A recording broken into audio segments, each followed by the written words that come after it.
Okay.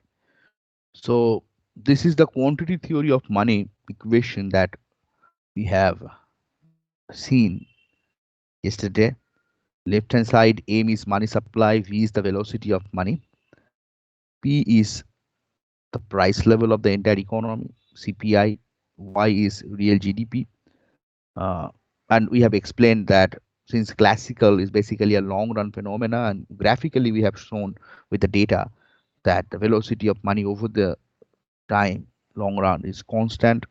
So we can assume it will be constant in the long run, and this is exactly what the classical economist assumes. And Keynes is basically a short run macro, and we have seen there's considerable fluctuations in velocity of money in the short run. So Keynes assumes a positive function of nominal interest rate, and we said that we will explore more on this.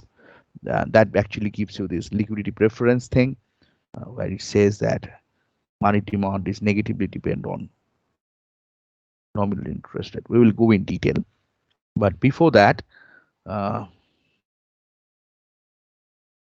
we are going to use a technique that we have learned in economics of growth, that if this kind of equation is given, and if I really want to convert this equation in terms of growth rate, so mv equals to py, and if I want to convert this equation of by replacing each variable, replacing m by its rate of growth, replacing v by its rate of growth, replacing p by its rate of growth, and replacing y by its rate of growth, and uh, and we have seen this technique in economics of growth course. We are going to apply this technique over here.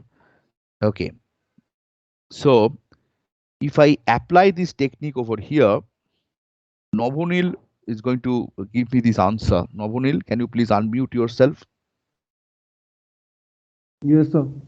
Okay, so please tell me that if I express this identity over here, this quantity theory of money, in Hmm. terms of growth rate of each variable, how does this equation look like? You will tell me, then I'll write it down. So we need to take ln, right?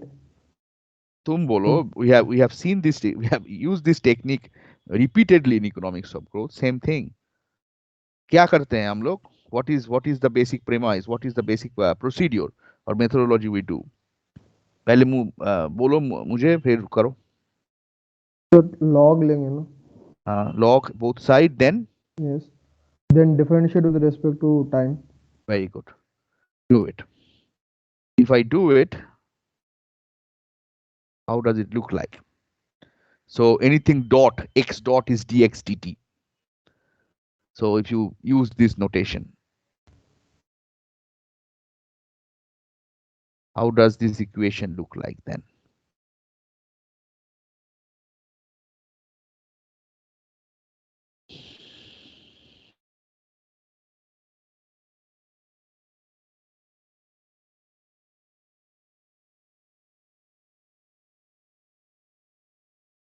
Everybody, we have done this in economics of growth before, repeatedly in the last class, in the last course actually. You have to take logarithm both side, and then you have to differentiate each variable with respect to time.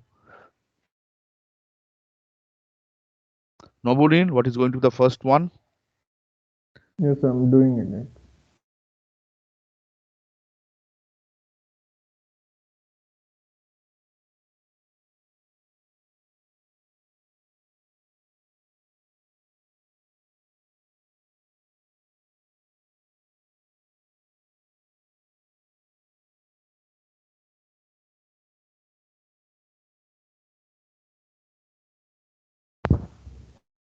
So 1 by m dm dt.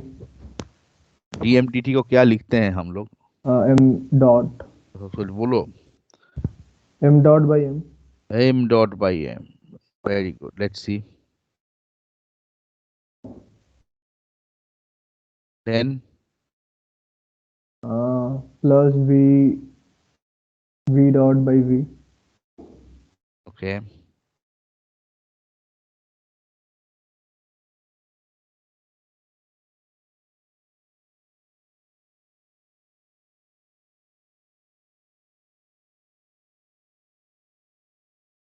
equals is to equals to P dot by P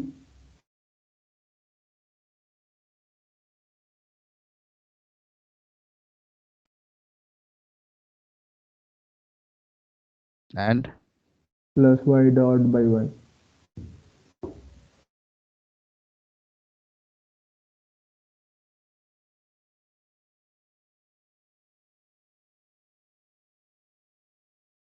P dot by P को क्या कहते हैं?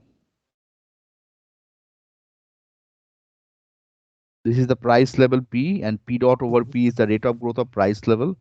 What is that in economic, in the jargon of economics? What is that? Inflation. Inflation rate. Okay, fine. So generally I denote this net inflation by small pi in monetary economic theory. So this is basically my small pi plus this is basically the rate of growth of real GDP. So this is rate of growth of real GDP. Now see the difference. So classical means complete wage price flexibility.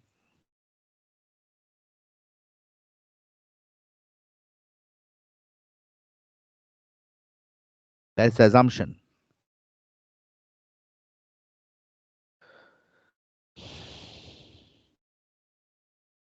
Implies what?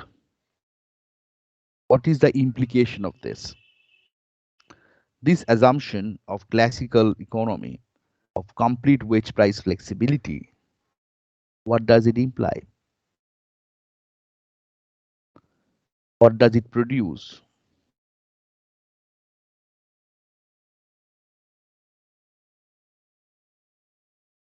Complete wage price flexibility, what does it imply? Full employment. Full employment. Okay. And anything else?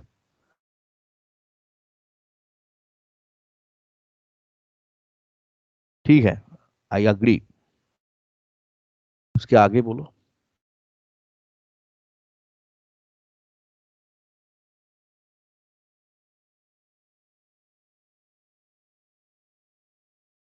ये बोलो तो. Suppose this is my production function, and I assume suppose labor is the only factor of production, maybe.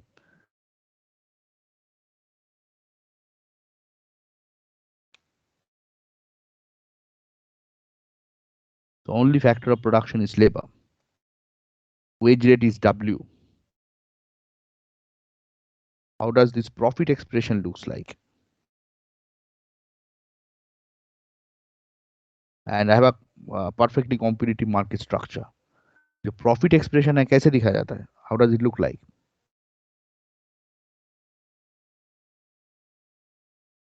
Price of the good is normalized unity. Price of Y is normalized unity. That's the production function. Price of labor is W. Profit equals to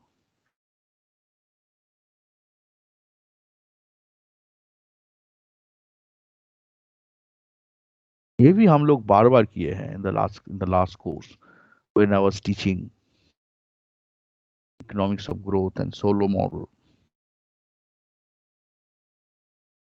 बार बार आया है expression. Even in the micro also you guys have done it. Output is determined by the production function. So Y minus KL. KL. What is K? The wage rate of labor. Wage rate of labor में उसको K बोलते हैं. क्या बोलते हैं? What is the notation we use? Sorry, sir, W. W. Y minus WL. ये W real veg है कि नॉमिनल वेज है? Sir, real. Real.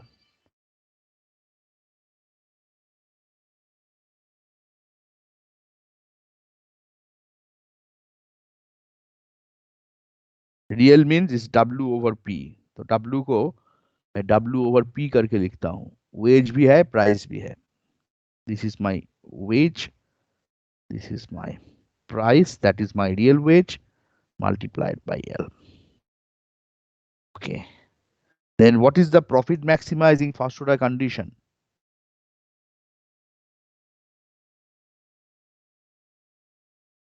Perfect competition. Wage is given, P is given. The objective of the firm is to maximize this profit by choosing L. What is the profit maximizing condition?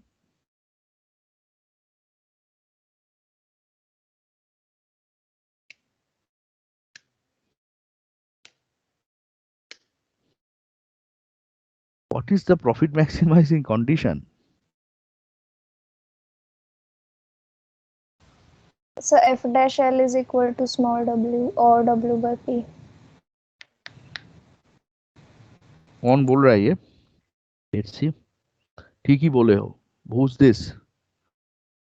So Priyansha. बाकी लोगों का क्या हुआ है भाई? हाँ?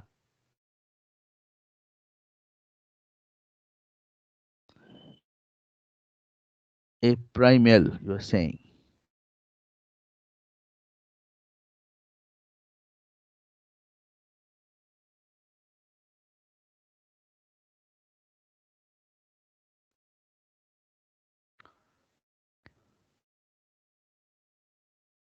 Equals to W over P. Very good. So A prime L को क्या कहते हैं in the jargon of economics? Abhishek Kumar Singh. Abhishek Kumar Singh. Sir In the jargon of economics, ये profit maximizing condition समझ में आया है ना? Yes sir Hmm. So A prime L, the left hand side of this equation, what is its technical name in economics jargon? Sir marginal propensity of labor. Marginal propensity of labor. मैं कभी भी नहीं सुना हूँ ऐसा कुछ. Oh, sorry.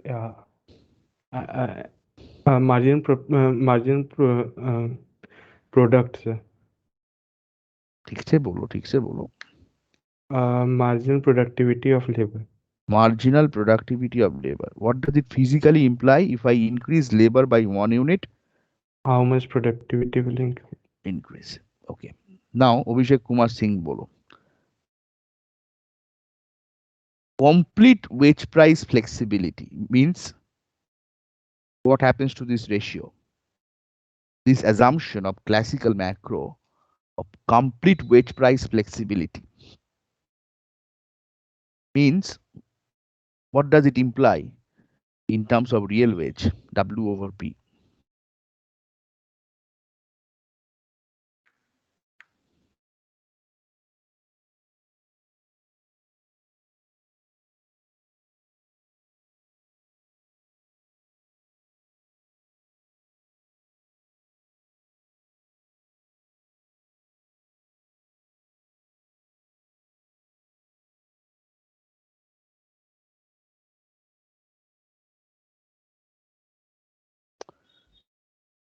What does it imply, Abhishek Kumar Singh?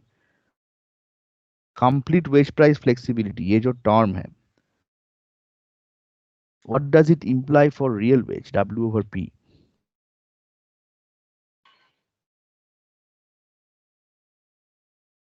Sir 1 हो जाएगा.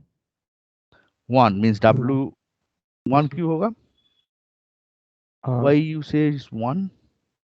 Complete wage price flexibility means What does it imply mathematically? बोलो तो. Complete wage price flexibility, what does it imply for wages and the price level mathematically?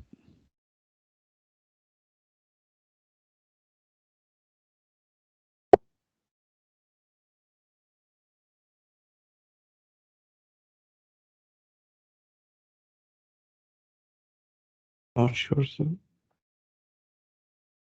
Not sure. Okay. Divyang Sonkar.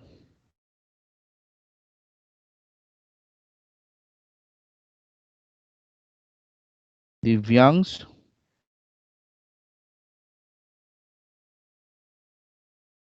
Divyansh Sonkar, are you here?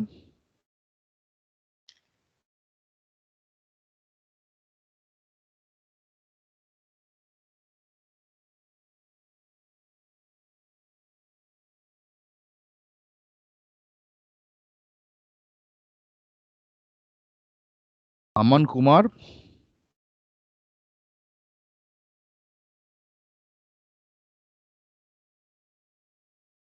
Aman Kumar.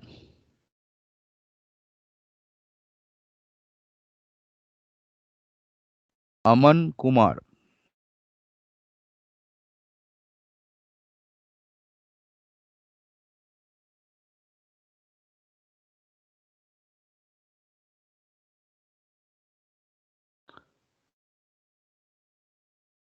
Aman Khoiwal.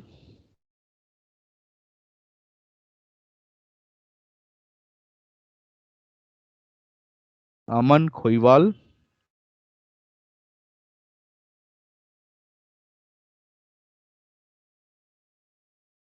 Aman Khoiwal.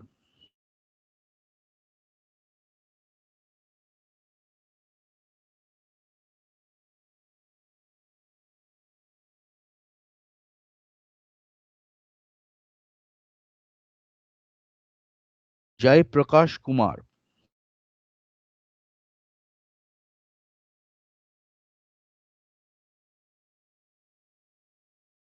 My voice is audible, right, Navonil?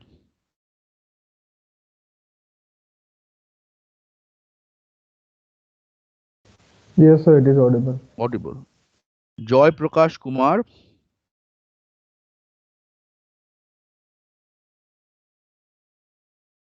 Jai Prakash Kumar.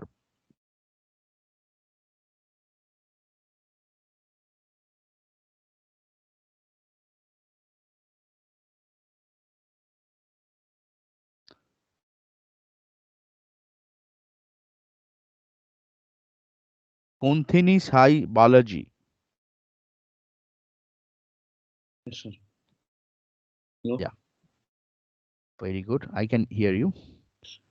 Konthini, can you please tell me this complete wage price flexibility, the basic assumption of this classical macro? What does it imply for wage price ratio, W over P?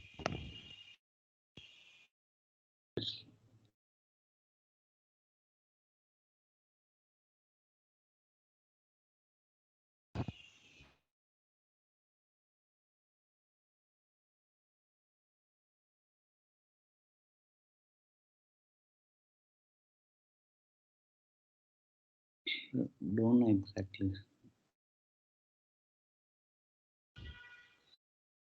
Hmm.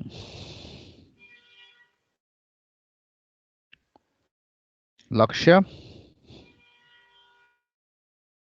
Yes, sir.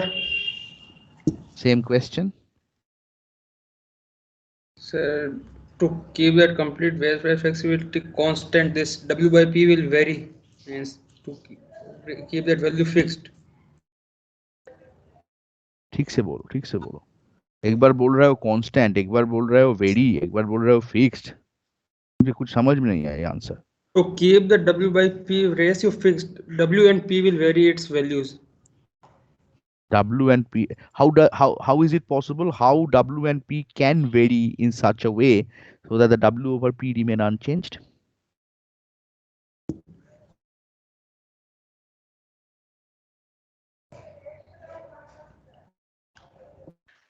How should they vary so that how should they vary individually, W and P, so that the W over P remain constant? Your answer is correct. The complete wage price flexibility means the real wage is constant, fixed, It will vary proportionally. proportionally. और थोड़ा सा explain करोगे? If W becomes double, P should also become double.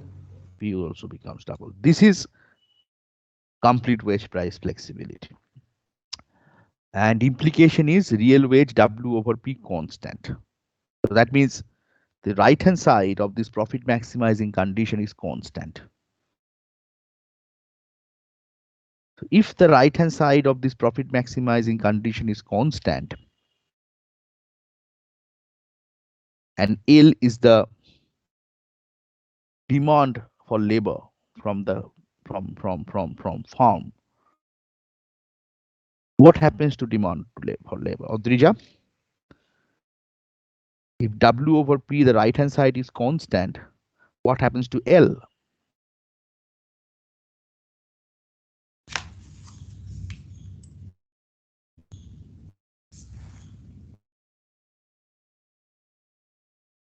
Yeah.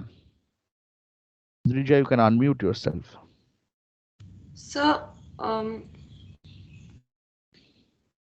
it is What happens? supposed to be constant. Supposed to be.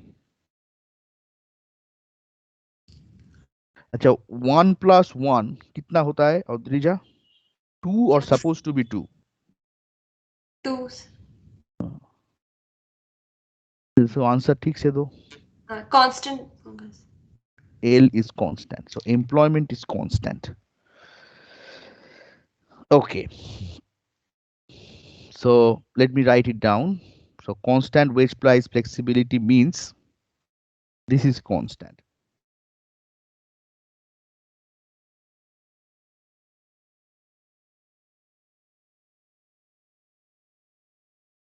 Which implies employment, which is L, constant. Which implies output production. What is this implication, Odrija? That means Y equals to FL equals to. Sir, could you repeat your question? What is the implication of this? देखो अभी तक ये हो गया है. Complete wage price flexibility means W over P constant. Profit maximizing condition says L is constant. What happens to output? Production. Sir, output is also constant. Good. And if employment is fixed at the full employment level, output is fixed at the full employment level. Right? Yes, sir. That's classical. And this implies, in terms of, let's say, this implies Y dot by Y.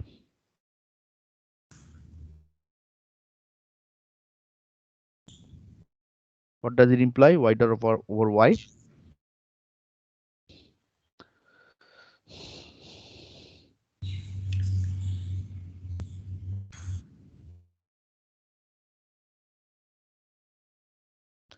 Rate of growth of output. There's no rate of growth, sir. This is rate of growth. Y dot of Y It will equals be, to it will be is 0. 0. 0. And classical also says this V dot by V is also 0.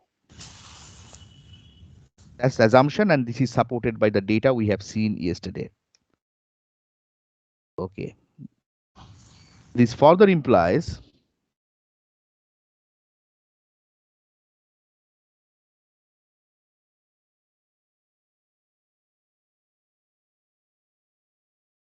M dot by M equals to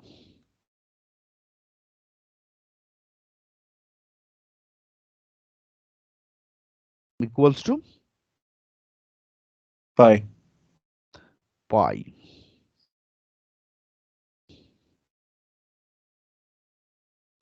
So in the classical economy, this is basically the case.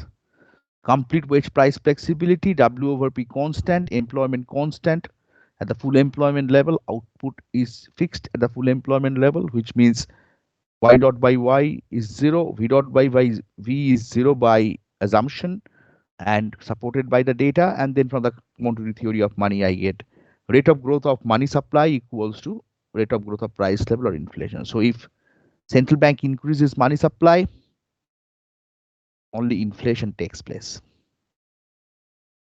इसको क्या कहते हैं? What does it call in economic literature?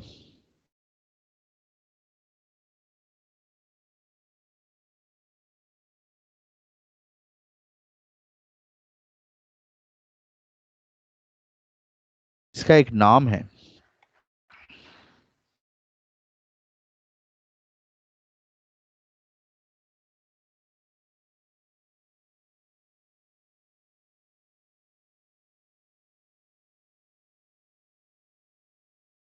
इसका एक नाम है। रोहित आनंद।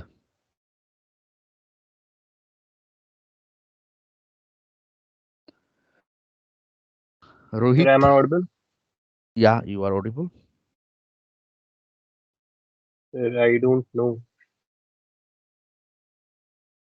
Okay.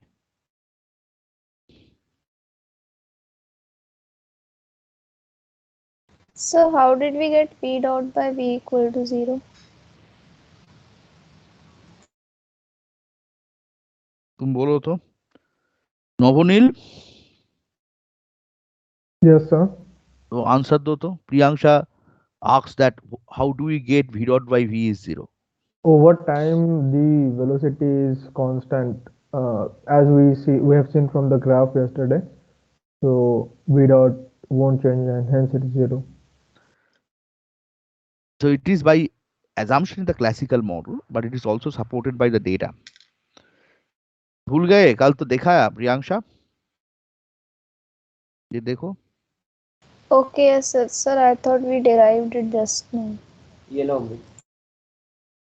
J, this is my velocity which is in the long run which is constant, this line, and which implies v dot over v is 0. Short run velocity fluctuates, right? Yes, sir. Got it. Got it. Very good. Now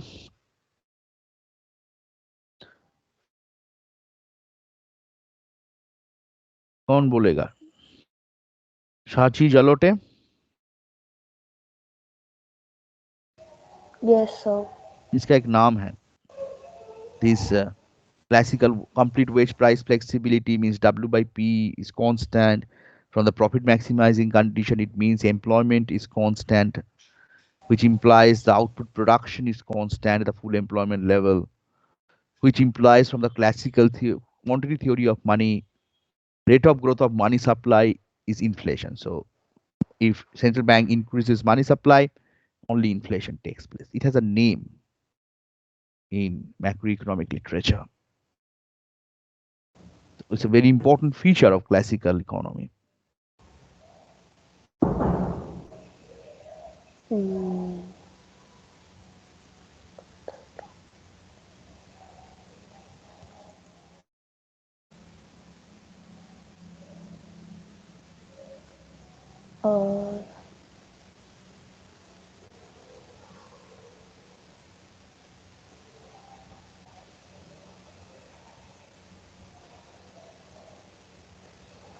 तुम लोगों को ये classical economy पढ़ाया गया है ना साची? yes, sir. Sir, is it the cost push inflation no and no no no that? No no, पढ़ाया गया है। कौन सा कोर्स में? मैक्रो 1 और मैक्रो 2? Macro 1. मैक्रो 1 में पढ़ाया गया है। It's long ago, right? You guys forgot. Yes, sir. अच्छा, ये जो तुम somebody told cost push inflation.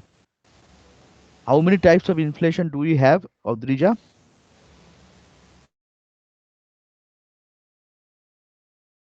Sir, one is cost push, another is I think demand pull inflation. Then why do you think it should be cost push inflation? Sir, it isn't. I was just trying to ask if that is the kind of inflation that you're asking, or like I was not able to understand the exact question. So I was asking if you're asking the type of inflation or ना, something अगर else. अगर अगर अगर तुम ये भी बोले this inflation maybe let's say is created by increasing money supply, which is observable from the equation. Why do you think it could be a cost push inflation?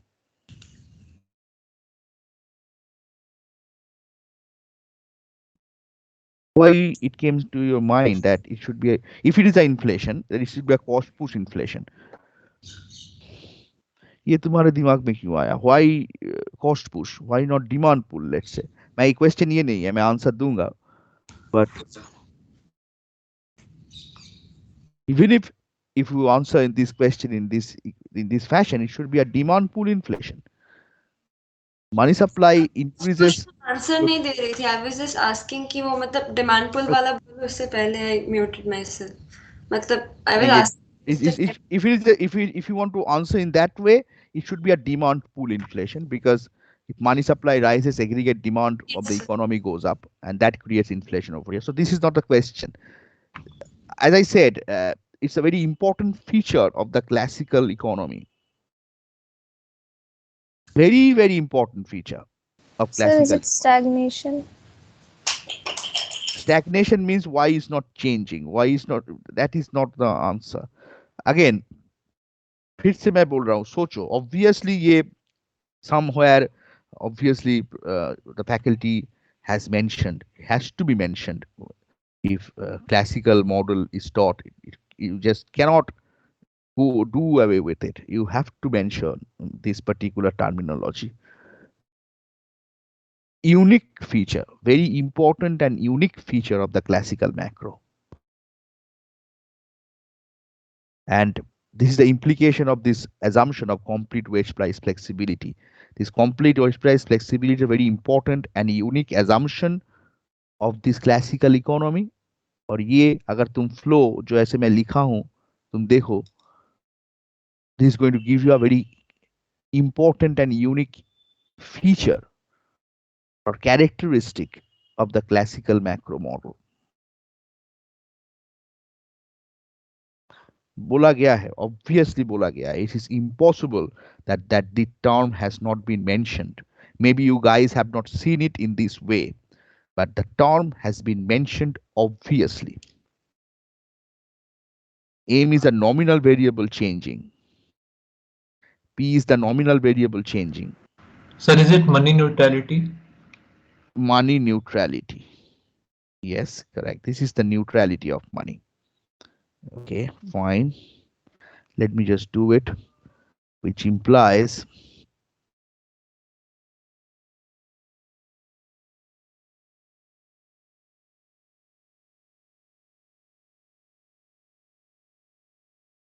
neutrality of money, or money is neutral.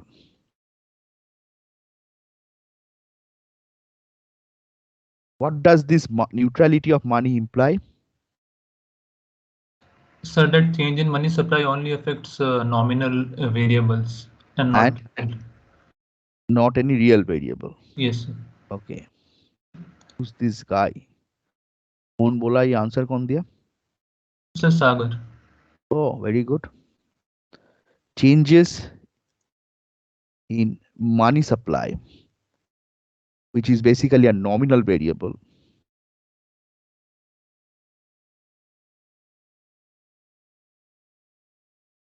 causes change in price level.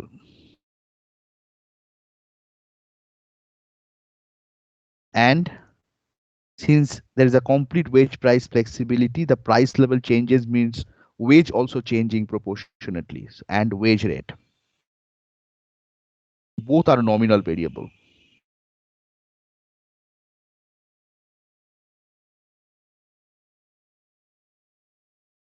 No change in real variable.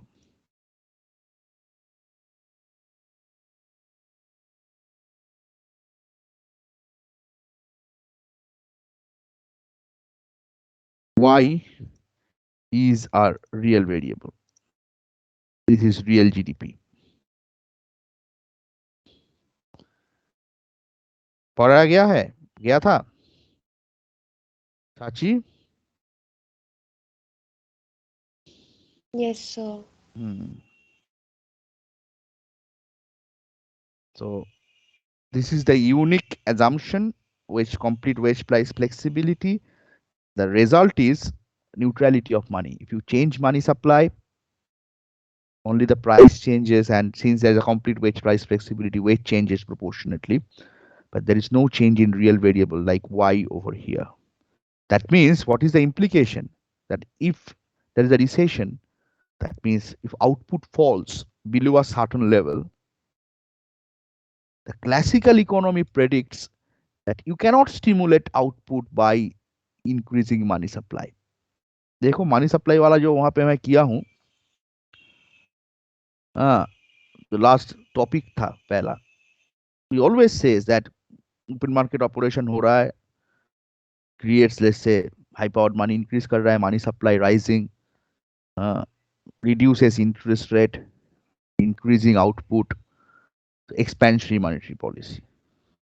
But if you have this particular assumption going in the economy, your monetary policy is completely ineffective. It's always ineffective. You cannot influence output or employment through your monetary policy at all.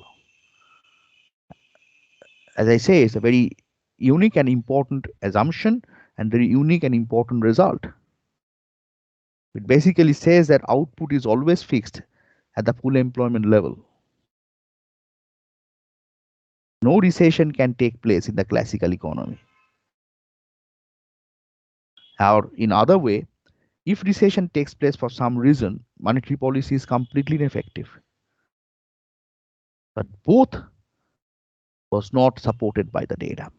Just like in 1930, recession took place, the Great Recession, actually, Great Depression. Unemployment rises. And then people realize that this classical economy is not working. Before 1930, this was the model. If somebody was working with macro, it's completely classical. The assumption was complete wage price flexibility. Output is always fixed at the full employment level, and which implies the money has no impact. But 1930, with the Great Depression, output falls, unemployment rises, and people realize that this assumption is not quite good. Data also shows this particular assumption is also not quite good in the short run. And then Keynes comes in.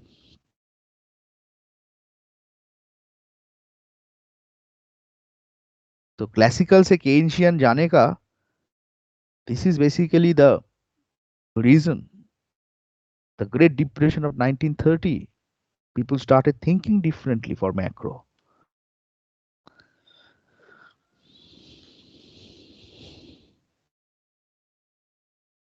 So that's the thing. This is your neutrality of money, and this is exactly what I mentioned in this particular case over here.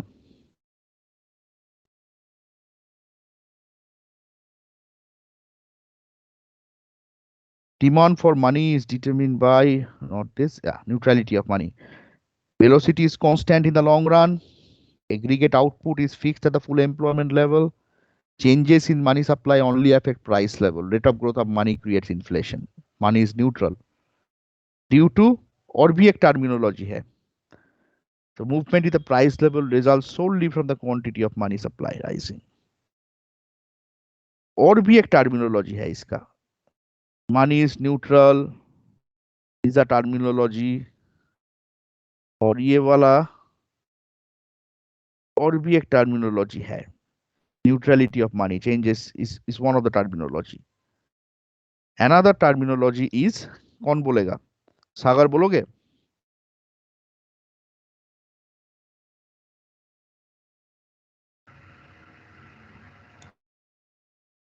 It basically says classical dash. Fill in the blanks. Classical dash.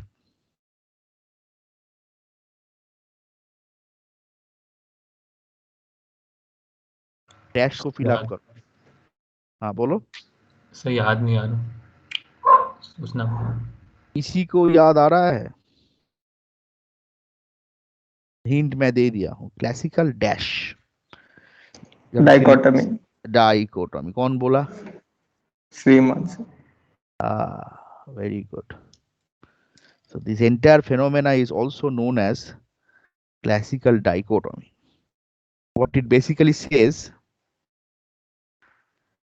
that in a classical model, you can solve equilibrium values of any real variables without taking any help of nominal variables. तुम देखो y is a real variable. y जो determine हो रहा है यहाँ से employment से. Employment has nothing to do with money supply. As a result, this output production also has nothing to do with the money supply. So it's completely dichotomy. If you can solve your system, two types of variable, real endogenous variable and nominal variables. Real variables can be solved without taking any help of the nominal variables. That's classical dichotomy.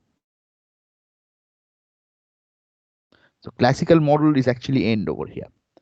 Baki, graphically we can actually show what is happening. But that's the major problem people actually realize with this classical model, that the major prediction is output is always fixed. Recession हो नहीं सकता है. Boom or recession cannot take place in classical model, but obviously that is not matching with the data. Output ऊपर जाता है, output नीचे भी जाता है, depression होता है, recession होता है. That means this particular assumption of complete wage price flexibility is not a quite good assumption in the short run, and Keynes realized that. And Keynes also realized this: I have to break this assumption if I really want to bring fluctuations in the real variable like output. I have to allow employment to vary. That means this complete wage price flexibility cannot actually take place. If W changes, P remain unchanged. Let's say W rises, given price level, real wage rises, the marginal productivity of labor will change, employment will change, and output will change. Similarly, if I keep, let's say, wage fixed and the price to change for some reason, again, the real wage will change, marginal productivity of labor will change, and the employment will change. So that means this complete wage price flexibility assumption has to be removed. And Keynes realized in the short run that does not hold. Generally, your wage rate is fixed contractually for any labor, anywhere you are working.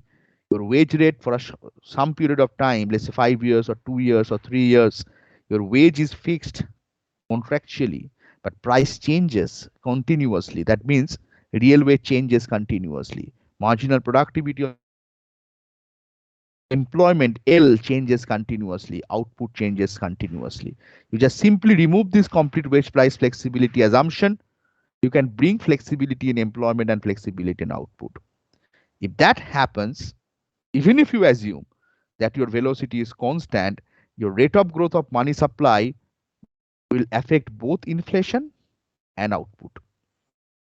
Money is no longer neutral. Money can affect real variable output. समझ में आ रहा है औद्रिजा? Yes, sir. So that's the thing. Complete wage price flexibility means W over P is unchanged. If W over P is unchanged, marginal productivity of labor is unchanged.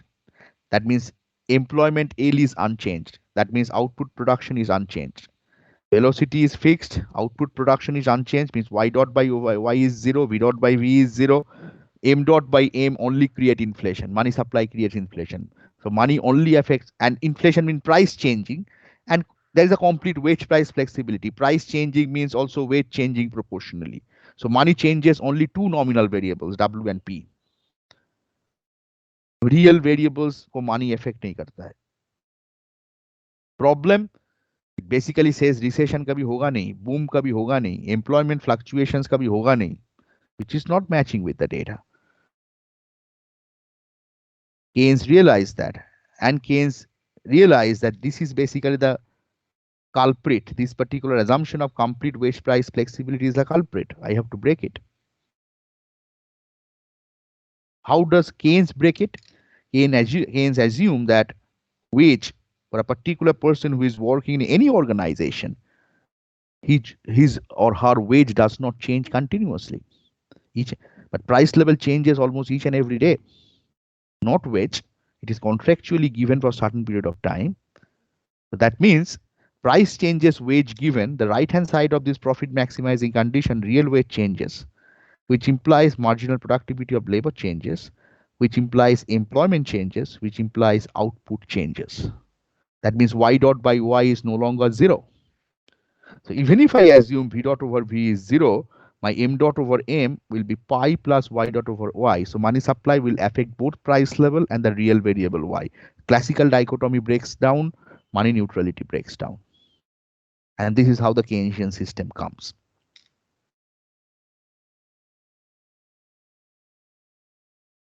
And this is how, after 1930, economists started looking at the economy. Data support नहीं किया classical system को. Short run fluctuations होता है, long run में classical हो जाता है. Short run, because long run में what happened, after a certain period of time, let's say after 5 years or something, you go to your employer to negotiate your wages, and you say that this price is rising and you have to give me higher wages, and you increase your wages to such a level, to such a level, so that the W over P again comes back to its original level. So initially price was 10, wage was 10, then price rises to 100. Initially wage remained fixed at 10, but again after 5 years or 6 years or 10 years, you renegotiate and you increase your wage to again 100. So the W over P remain unchanged and you come back to your classical model again. But in short run, there is a fluctuations in W and P. There is a fluctuation in real wage. They do not change proportionally in the short run. In long run, yeah, they do.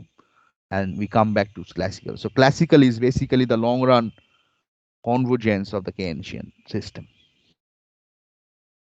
And you see that when you bring this in, this complete wage price flexibility is not working, you remove it, you can bring fluctuations in output, and you can also say that money supply increases output, stimulate the economy. Everything which you see normally that comes in the model automatically, just simply I remove complete wage price flexibility assumption. Right, Priyanksha? समझ में आ रहा है? Yes, sir. कौन सा book से पढ़े थे तुम लोग, classical model and classical economy? Which was the reference book? Sir, Shapiro. बहुत कुछ लिखा गया है, राइट, उस बुक में. Shapiro, Ackley. Yes, sir. But this is it. यहाँ पे ही चालू, यहाँ पे ही खत्म. Actually, when this Shapiro and Ackley book was written, macro analysis was not that developed. Even the mathematics in macro was not that much. Very old book, almost outdated nowadays, because the economics has grown so much. So पूरा जो analysis है, यहाँ पे होता है, यहाँ पे चालू होता है, यहाँ पे खत्म हो जाता है.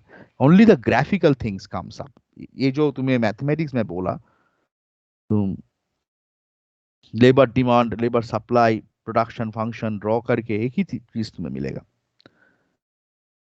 But we also had these references when we were students, but fortunately our teachers from where we used to take our private tuition, they were quite modern, so they knew how much Shapiro or Ackley to follow and how much to supplement them with mathematics.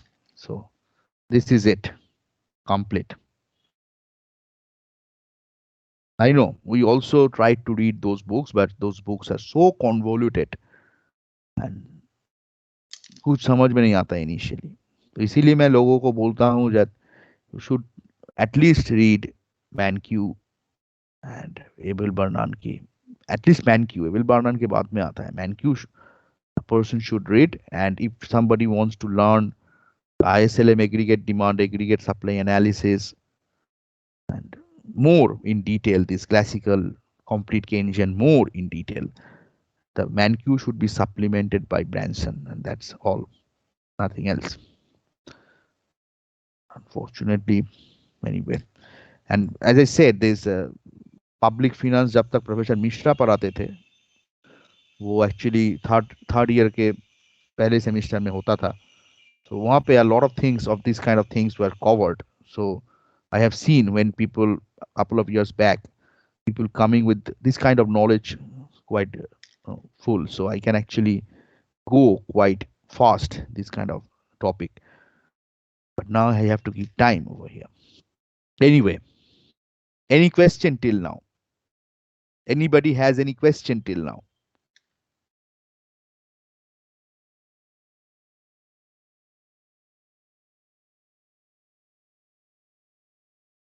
Nobody. Somriddhi Sinha, Yes, sir. clear? Yeah, yes, sir. कोई problem नहीं है? तुम तो दूसरे department से हो. I think this the first time you are seeing this kind of stuff. कुछ भी प्रॉब्लम नहीं है? So terms are new, but I understood. Understood. Very good. And other guy, I think Sriyan Pandey, right? Geology department ka. Are you here, Sriyan? Something?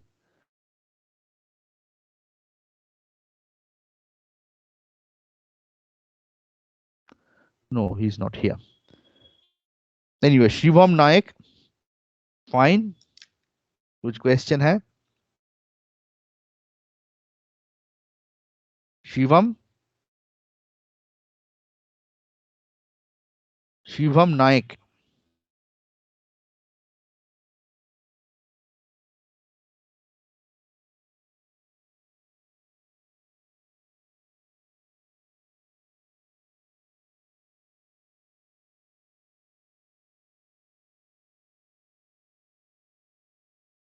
Rohit Anand.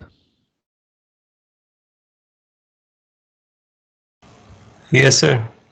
Any question, Rohit? No, sir. Clear conceptually? Yes, sir. Lavin Titare.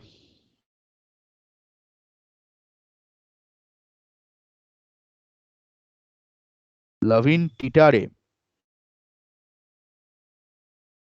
कल भी यही problem हुआ था. Lavin.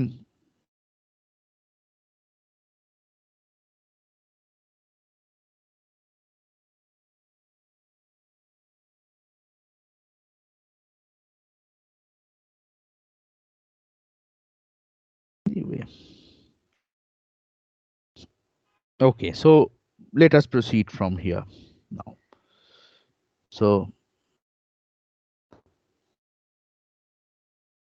हम लोग जहाँ पे थे in the last class,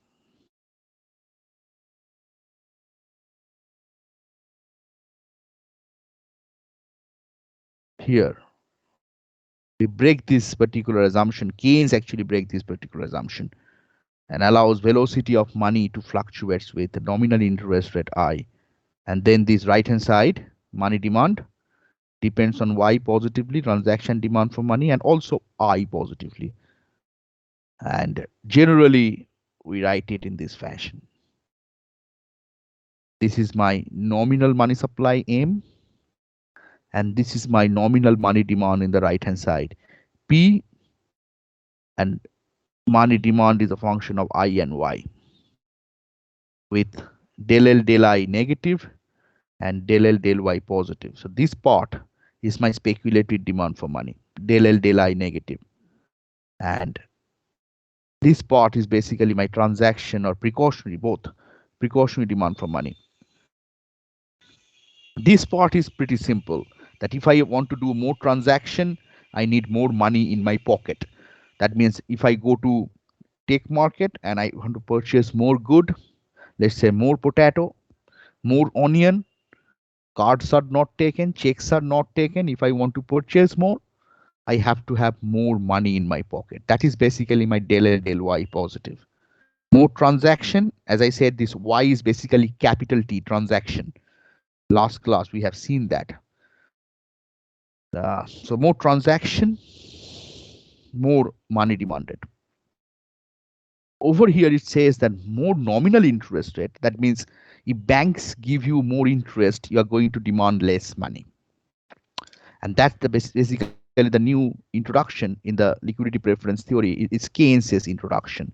In classical, you have a quantity theory of money, mv equals to py or m equals to 1 over v py. This 1 over v py was the money demand in classical, which has a only transaction motive that depends on y positively only. But Keynes introduced, as I said, that Keynes simply assumed that velocity depends on nominal interest rate positively. And if I simply write it down, is basically py divided by vi, v prime positive, then I can actually write that money demand depends on nominal interest rate negatively and y positively. And this is the part. Del L del I negative. If banks gives me higher interest rate, I will demand less money. That's the speculative demand for money that depends on interest rate negatively. Okay.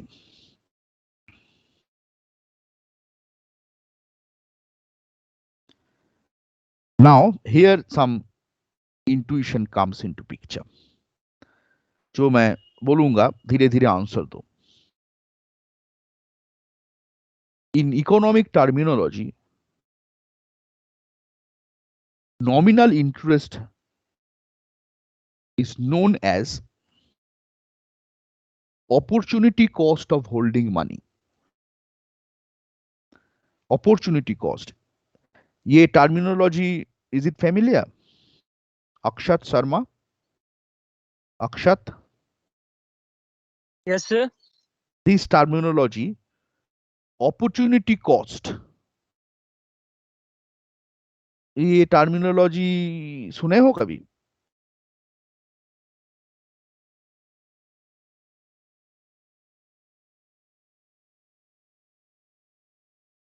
Akshat, please Sir, unmute which yourself. one, sir? Could you repeat, sir? Sir, I have a network issue. Yeah. Opportunity cost. Yes, sir. सुने हो कभी? Yes, sir. Okay. So what is the opportunity cost of attending this lecture?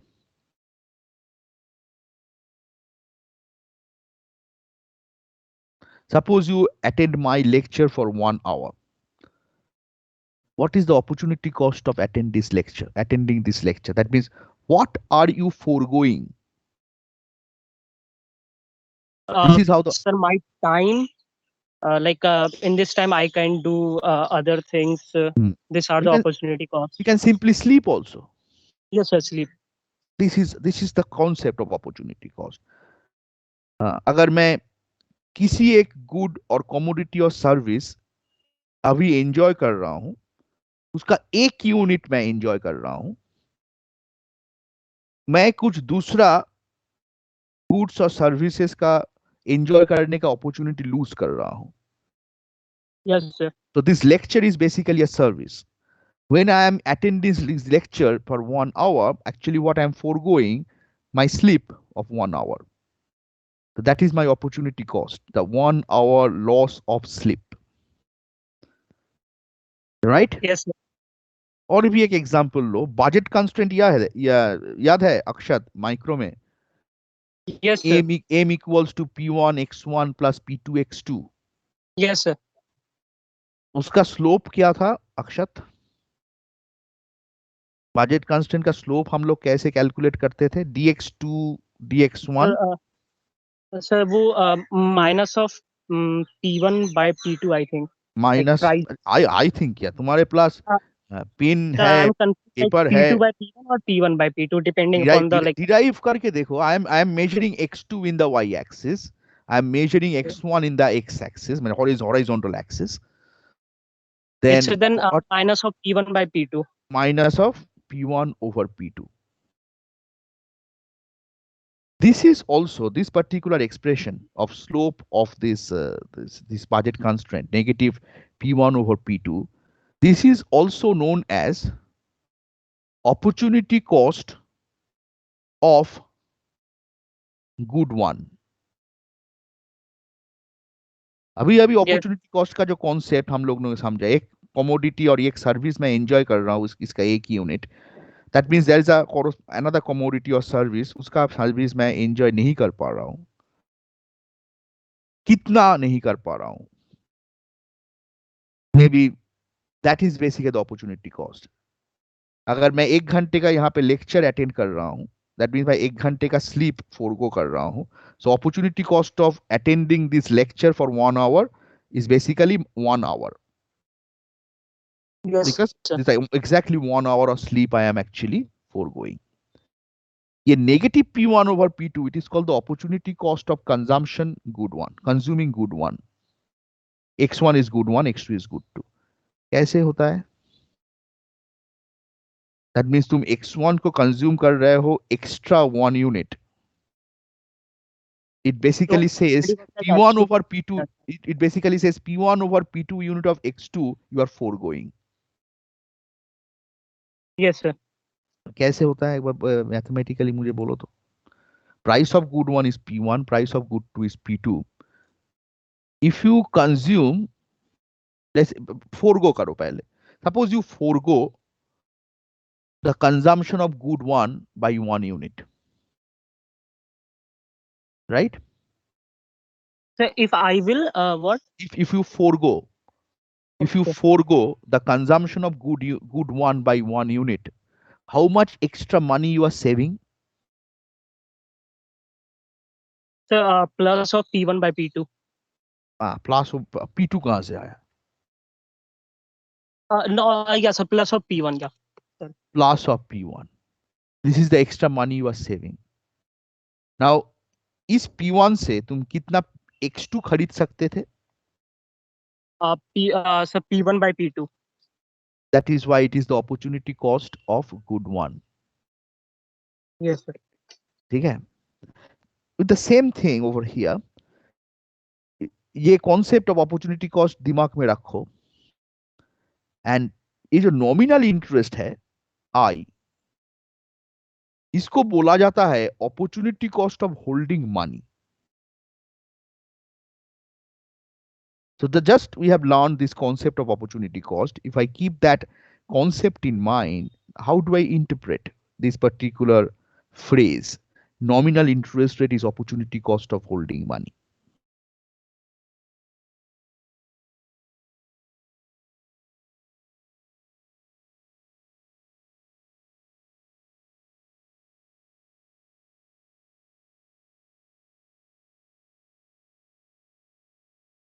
So like, so we can use that money in instead of holding the money, we can use it in different way. So if I hold 1 extra unit of money, I am foregoing another asset. That asset could be a bond, could be a stock, or even a deposit to a bank. That is giving me an interest rate I per unit of money. Right? Yes, sir. If I hold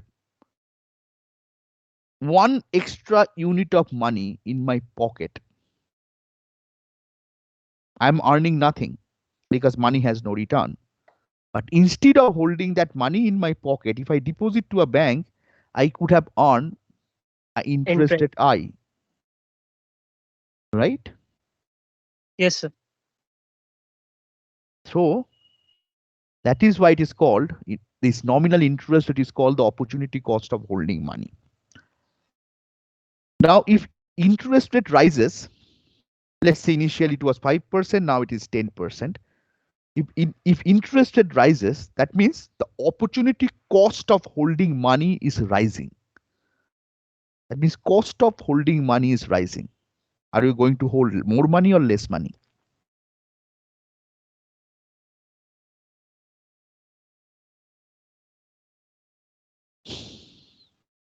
Nominal interest rate rises means your opportunity cost of holding money is rising.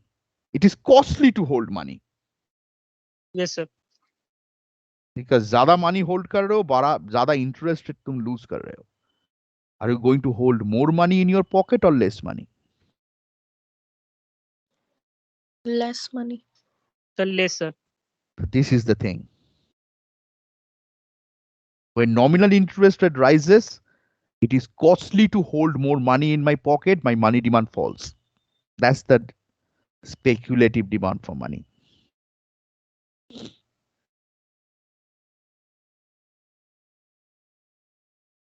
Another way,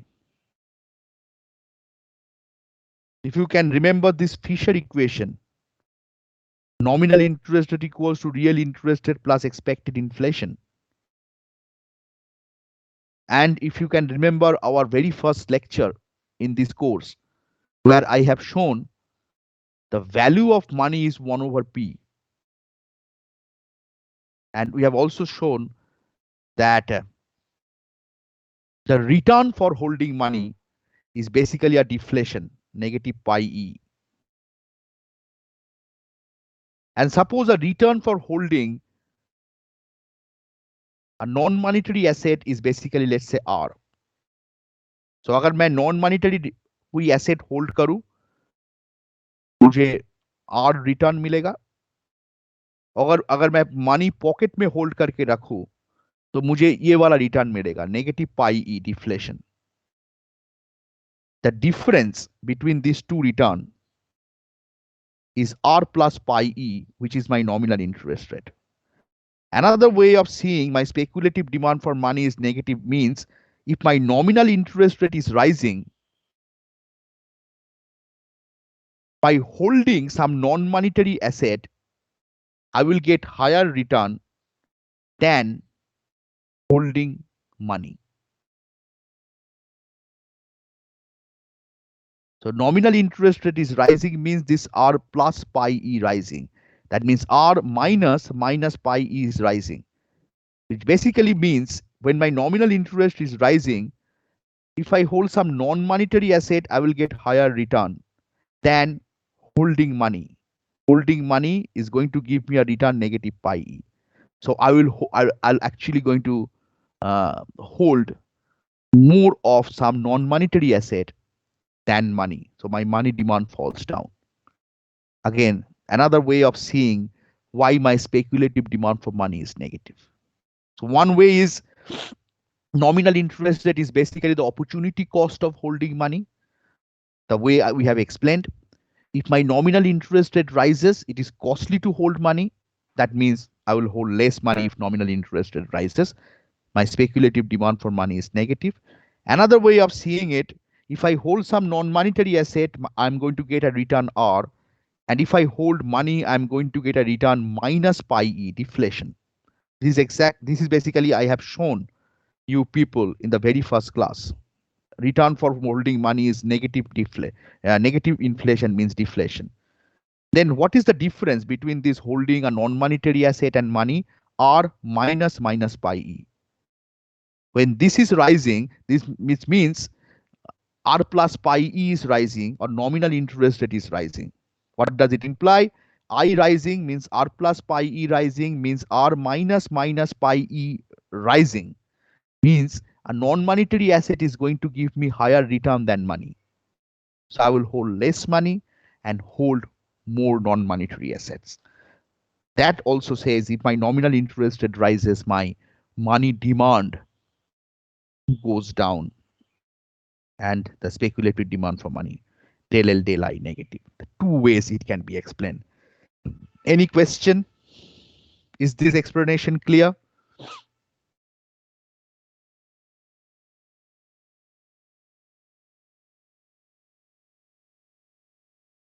यहाँ से Keynes को ये मिला. Keynes then started comparing his liquidity preference theory equation with the quantity theory, and he says that, and also the data that velocity is fluctuating in the short run. He simply says if I really want to give a quantity theory of money kind of interpretation of my liquidity preference theory, this equation, what I'll simply assume that velocity depends on nominal interest rate positively.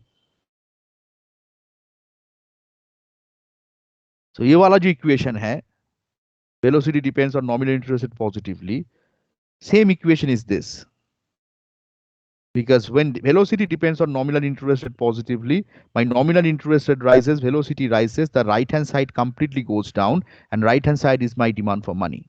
That means I and demand for money has negative relation. The same equation is this right hand side over here. Del L del I negative, del L del Y positive. There's a two-way I can explain that why the demand for money and nominal interest rate has negative relation. First, in terms of opportunity cost, when nominal interest rate rises, it is costly to hold money, so hold less money in your pocket and buy some other non-monetary asset that gives you higher return. Another way is basically from the Fisher equation. Some non-monetary asset is holding some non-monetary asset by 1 unit, I get a return R, but holding extra 1 unit of money, I am getting a return negative pi e. The difference is R minus pi e, which is R plus pi e, which is nominal interest rate by Fisher equation. So when my nominal interest rate rises, R minus pi e is rising. So non-monetary assets return is higher than return from holding money. So hold less money and hold some more non-monetary asset. The same thing we are getting del L del I negative. Sachi, clear? Yes, sir. Okay, this is why we get this speculative demand for money negative. Generally, in our ISLM, what we generally do is this. I go to my over here. What I do is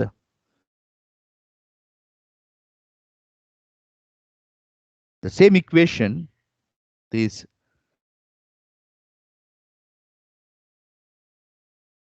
M, money supply, nominal, price into L, which is the function of I comma Y. Right hand side is the money demand, equals to P, and what we do is this.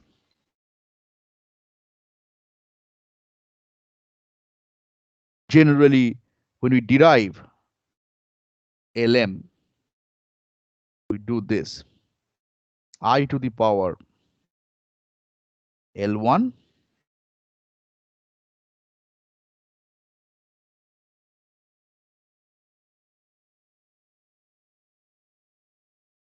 rather make it call it Y to the power L1 and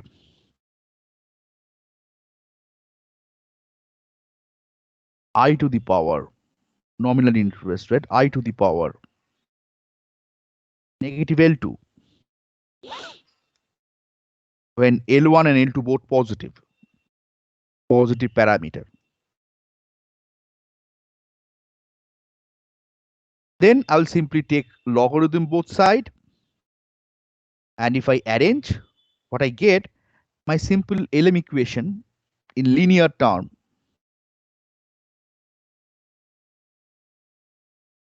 Log of M minus log of P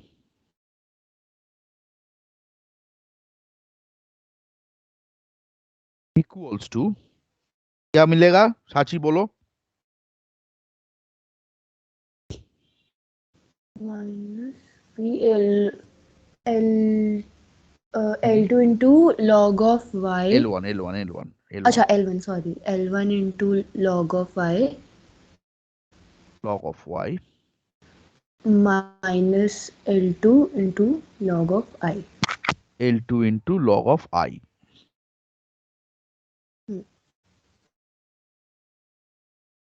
L2 into log of generally ये I capital होता है gross interest rate. This is 1 plus I. Okay, this is log of 1 plus I, let's say. Capital I, where capital I is basically 1 plus I. सो यहाँ पे मैं लिख देता हूं small I insert equation, new equation. Small I is basically, sorry, capital I cross nominal interest है, investment नहीं है, हाँ, जस्ट नोटेशन मैं यूज कर रहा हूं यहाँ पे 1 plus I. Now when I get log of 1 plus I and when I is very small, it can be written as log of I, log of gross nominal interest rate, log of capital I, which is equals to log of small I, 1 plus small I. When I is small, is almost equals to very close to operator, and this is basically, I can say, log of I, or I can say it is I actually. Fine. So if I do that, and this is the notation that we use in standard linear LM equation, small m minus small p. So log of capital M is small m, log of capital P is small p. So this is capital P, small p, equals to L1 log of real GDP, which I will denote it by small y, minus L2 small I. This is basically my standard linear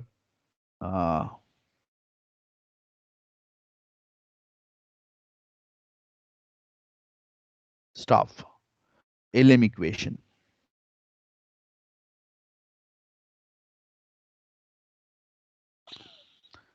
And this is basically we use in our analysis of linear ISLM. It's coming from, we simply assume this kind of money demand function.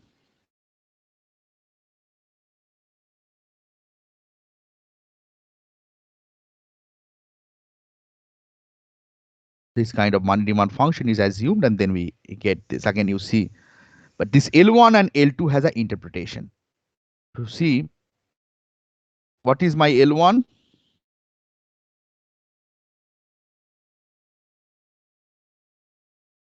how do I interpret my L1 and L2?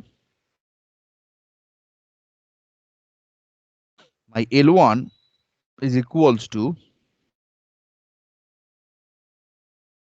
then I go to basic mathematics notation, del M del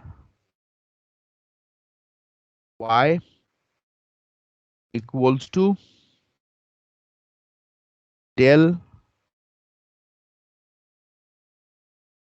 log of M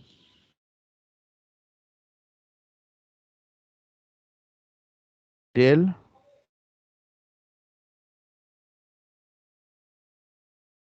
log of Y. तो इसको मैं क्या interpretation दे सकता हूं L1 को?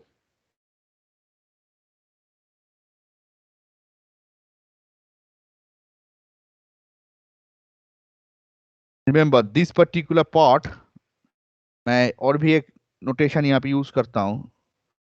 This is basically my, let's say, my nominal money demand, MD, if I say. My nominal money demand, MD, is basically this equation, this part.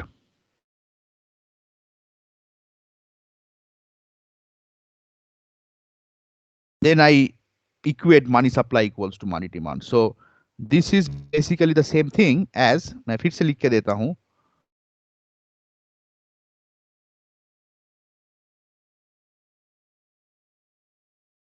नीचे वाला तो एक ही रहेगा, del log of y, ऊपर वाला क्या होगा, del log of MD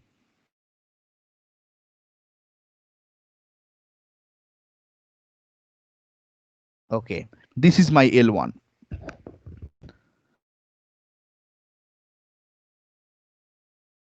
how do I interpret, उसका इकोनॉमिक इंटरप्रिटेशन क्या होगा? ऐसा इक्वेशन हम लोग बहुत बार माइक्रो में देखे हैं।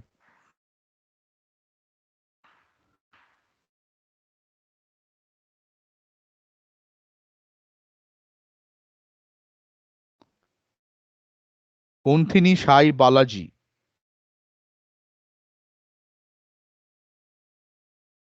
Yes, sir. देखो ये वाला एक्सप्रेशन L1 इक्वल्स टू, पूरा जब मैं करके गया अल्टीमेटली ये मिला del log M D del log M Y. MD is basically the nominal demand for money, which is basically this part, the right hand side of this equation जो यहाँ पे लिखा हूँ. Then how do I interpret L1? What should be the interpretation of L1? Economics का jargon use अगर मैं करूँ तो how should I interpret L1? ऐसा वाला एक्सप्रेशन बहुत बार तुम लोग माइक्रो में देखे हो. Something del log x1 del log p1 और del log x2 del log p2, उसको कुछ कहते हैं. ऐसा एक्सप्रेशन को कुछ कहा जाता है.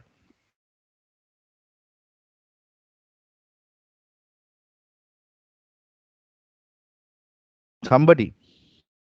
Elasticity of money demand with respect to income. Very good. So L1, the interpretation is elasticity of money demand with respect to income. Why? And if I follow the same thing, L2 का क्या होगा?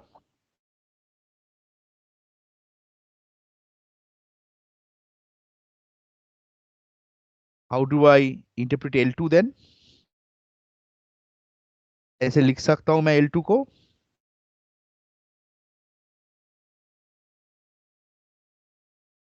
Negative ऊपर रहेगा नीचे रहेगा,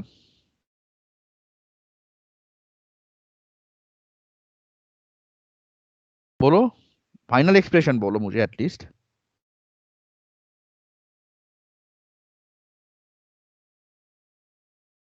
del Del log MD upon del log very I. Good.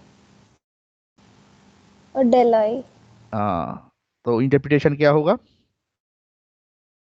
कैसे बोलूंगा इसको? How do I represent it verbally? L2 का interpretation Elasticity of money demand with respect to interest rate. which interest rate, nominal और real? ये I जो है, ये I small I और जो capital I, nominal interest rate और real interest rate? Real.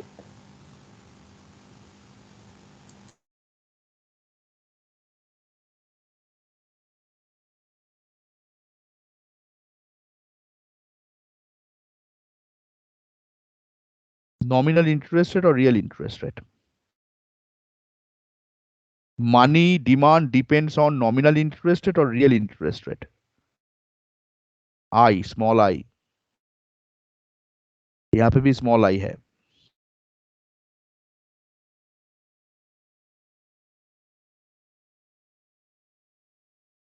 बोलो बोलो बोलो somebody.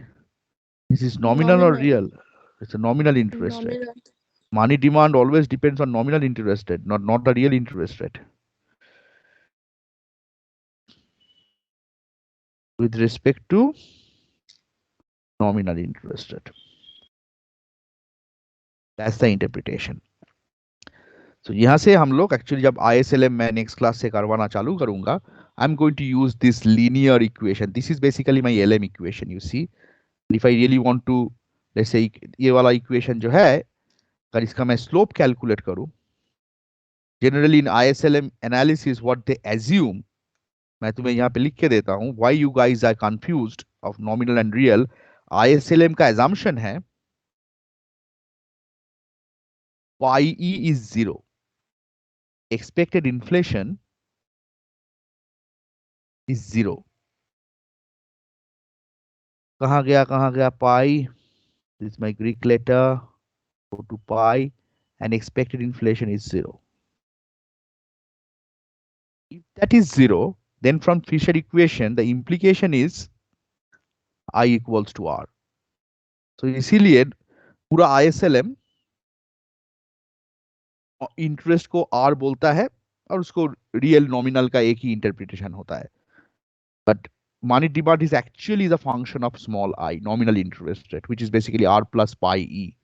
But for ISLM analysis, they assume expected inflation is 0. It's a static analysis. That is why expected inflation is 0. That's the assumption they take. So their entire analysis, they follow the notation R. So R, when nominal expected inflation is 0, R real interest rate bhi hai, nominal interest rate bhi hai. But money demand is actually depends on that. So if I do that, if I following your same notation of ISLM, if I do that, and if this is my money demand, and I can then simply remove this small I by small r, and is ISLM, I measure R in the vertical axis, and I measure Y in the horizontal axis, and what I get is this del R del Y, basic mathematics, del R del Y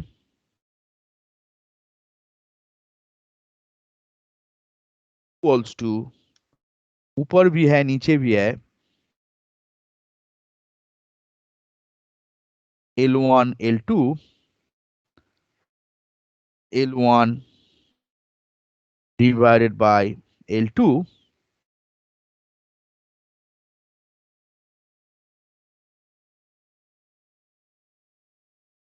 and since L1 and L2 both positive is basically greater than 0. That's basically the slope of the LM equation. Interpretation मैं बाद में जाऊंगा. And another interesting thing जो हम लोग बार बार वहां पे देखे हैं, and मैं बोला हूं that I'll teach liquidity trap much more in detail. When this L2 goes to infinity, this term L2 tends to infinity,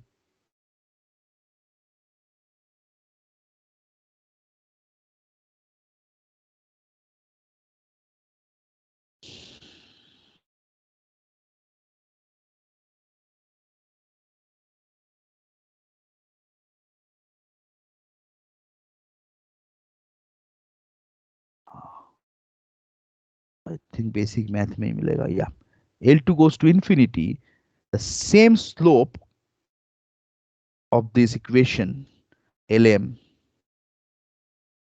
becomes 0. That's, I have a horizontal LM. What is the interpretation of that? Elasticity of money demand with respect to nominal interest is L2. L2 goes to infinity means your money demand with respect to nominal interest rate is infinitely elastic. That if nominal interest rate change by very small amount, your money demand changes by infinite amount. That means if nominal interest rate falls by very small amount, your money demand rises by infinite amount. So your elasticity of money demand is infinitely elastic. In that case, I get L2 goes to infinity and my slope of my LM, इसको मैं ऐसे करके लिखता हूँ, del R del Y. I think it will be better if I write in this fashion. इसको मैं bracket में डालता हूँ del R del Y को, और इसका सबस्क्रिप्ट में मैं लिखता हूँ LM, so that I realize that this is the slope of the LM equation. And this is the same slope of the LM equation when my money demand is infinitely elastic, my LM curve is horizontal. And this is exactly what we have seen in the money supply note, where my nominal interest rate is at IER, absolutely flat. And we have seen that money supply has no impact over there. The same implication is over here. The LM will be completely horizontal, and we will see we're going to have a same implication over here graphically, and that's the thing. So that's thing. That gains actually. It brings this nominal interest rate in your money demand function. So quantity theory of money was classical. MV equals to PY, divide both sides by V. I get M equals to 1 over V PY. This 1 over V PY, it is basically that's the nominal money demand. So in the quantity theory of money, classical, you have only transaction motive for holding money. What Keynes did, simply by realizing that velocity in the short run is not constant as assumed by these people, these classical economists, he allows velocity to depend positively on interest rate. Then from same velocity, from quantity theory of money, I get nominal money demand equals to Py divided by V, which is the positive function of I, which automatically says that your money demand depends on Y positively and I negatively. First is transaction demand for money, second is speculative demand for money. I have given two different interpretations that why your money demand depends on nominal interest rate negatively, the speculative demand for money. One through opportunity cost, another through the difference between the two assets. One asset is giving you a return R and money is giving you a return minus pi E. And when R minus pi E, that's the difference between the return from two assets, that's going to give you the nominal interest rate. So when nominal interest is rising, the other asset is giving you higher return than money. So hold more that money, more that asset. So the money demand depends on I ultimately negatively. So with that, I simply assume a very simple money demand function.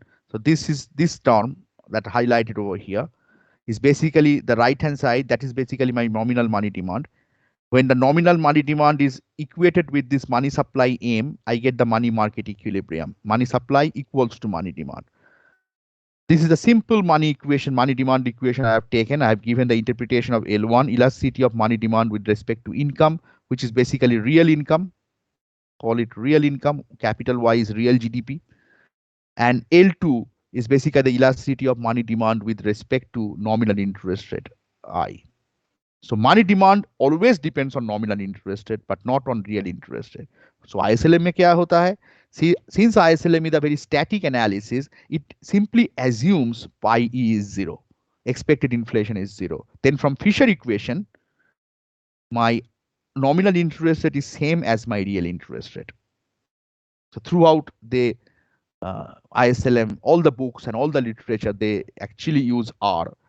And when expected inflation is 0, R represent both real interest rate and nominal interest rate. But actually, it is nominal interest rate that appears in the money demand function. Anyway, with that, same money demand function I have written by replacing nominal interest rate, real interest rate, and that's going to give me by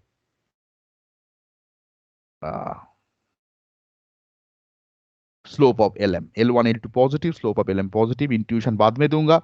And another interesting thing that we will do the analysis when your money demand with respect to nominal interest rate or real interest rate is infinitely elastic. I get a completely horizontal LM, and we will see the implication of that. It's basically the liquidity trap kind of situation. Okay.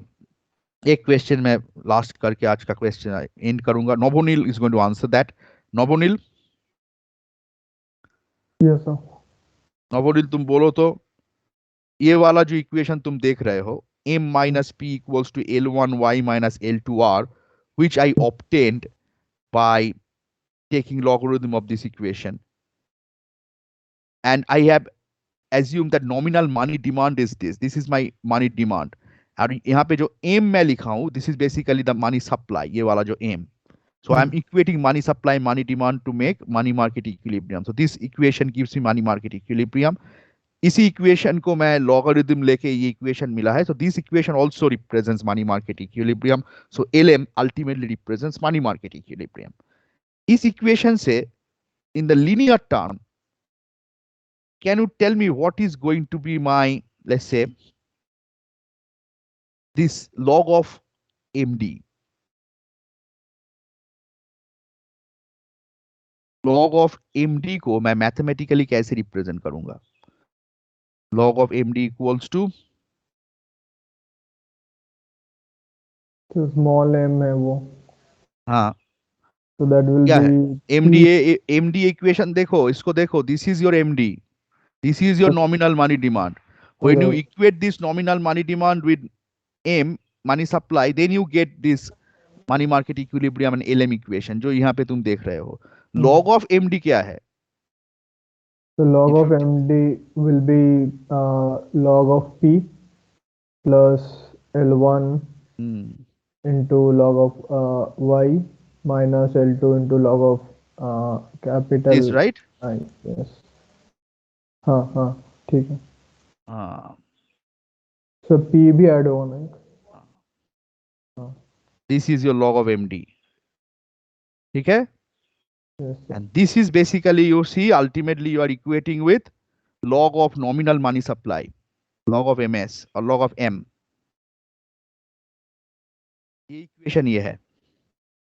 So ultimately that is why LM represents, और I को मैं R लिख सकता हूँ, because when I assume expected inflation 0 and I get this money market equilibrium जहां से LM आता है. Adrija, clear? Abhi, I think this is exactly what you asked. Clear, right? Yes, sir. हाँ. वो I और Y मिला, I और Y लेके P, L is a function of I comma Y that actually represents your nominal money demand. When you equate this nominal money demand with money supply M, you get your money market equilibrium or LM curve. Ultimately, literature writes M equals to P multiplied by L is a function of I comma Y.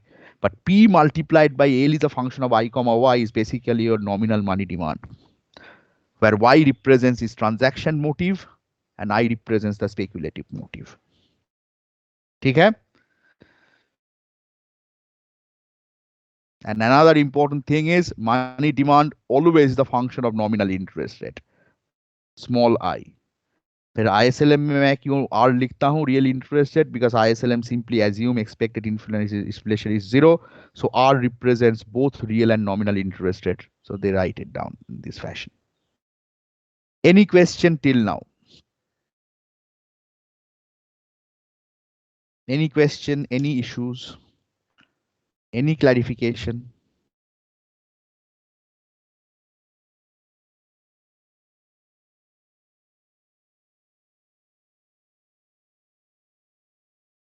Shriman? Yes, sir. Clear? Yes. Karthikeya Maich?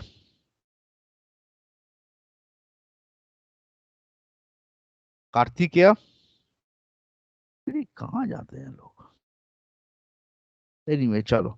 If there is no questions or clarification, then I'm going to end this lecture today over here.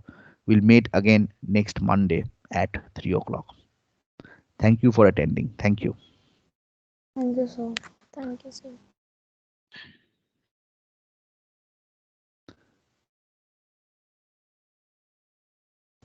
Thank you, sir.